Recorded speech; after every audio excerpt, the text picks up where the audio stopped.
If you recognize the signs, it's a sign of how old you are.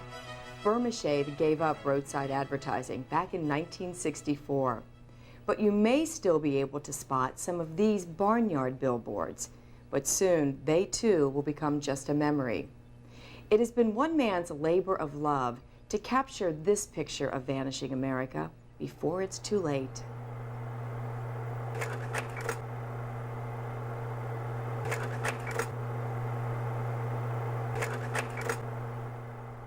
I was here 7 years ago and took a picture, and the first thing that surprised me is how faded the sign is, how you can hardly see it.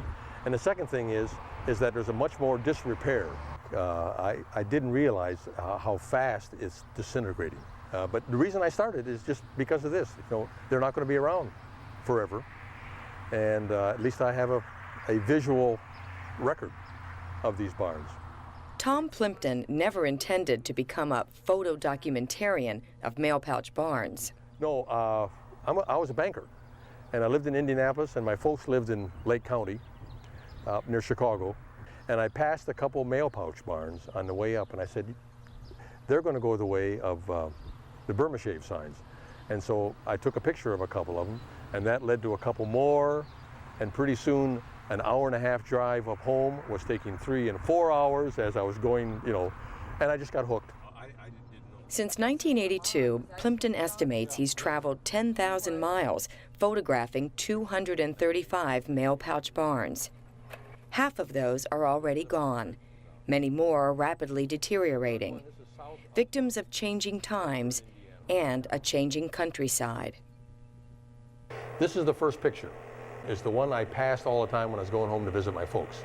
It's now down. This barn's also down. This is a barn on US 40, gone. This is a barn going from Bloomington to Brown County, gone. While the barns are a study in nostalgia, so too is the man who had a hand in painting almost all of them. It used to be quite a crew. There used to be 8 of us, so. And you had some pretty good times. You'd go out and work all day, and then on just about like a bunch of cowboys, we'd come into a certain town on a weekend, and a whole bunch would get together, and so we had quite a picnic. Harley Warrick was the last of the mail pouch barn painters. After nearly a half a century of leaving his signature artwork on some 20,000 barns, he retired to his Ohio home in the heart of what was mail pouch country. Yeah, I'll be driving along, and the landscape just seems familiar, you know. There should be a barn here someplace, and here's a mall sitting there, or a bunch of new homes. Back when he was still painting, Harley had already begun to sense that this part of rural Americana was slowly fading into history. Well, I hate to see a nice old barn go to pot. They'll let the roof get off of it, and then it's only about a couple of years it's going. And no one could afford to put those back up the way they were. After the Highway Beautification Act banned many billboards in the 1960s, some mail pouch barns were saved by an historic designation, and Harley ended his career on the road alone, repainting them. And using the same equipment and whatever, so I might say I'm working in the past, so. Yet it's I don't know, it's crazy to me, but it got real popular there all at once. So. If somebody told me 20 years ago somebody would be taking a picture, I'd be pouring lamp black into a bucket and stirring it up, I'd say you're crazy. By the time he was the subject of this television profile in the mid-'80s, Harley had already become somewhat of a national treasure, in whom we could celebrate the old-fashioned work ethic. Well, there's a lot of people who tell me I'm lucky.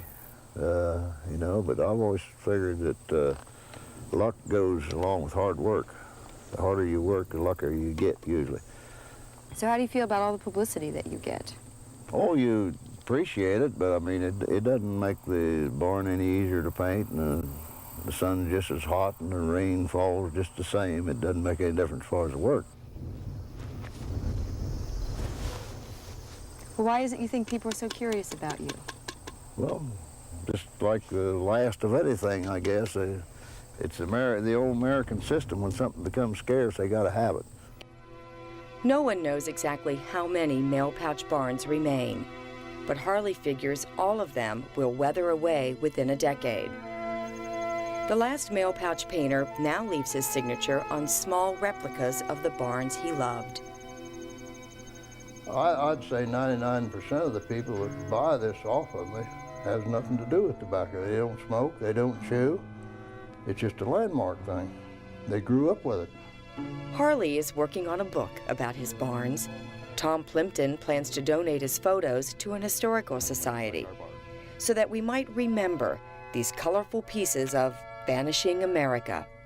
I was going to say sad, but it's really not sad because I knew from the beginning this is what was going to happen to the barns. But once you get hooked, they kind of become your friends.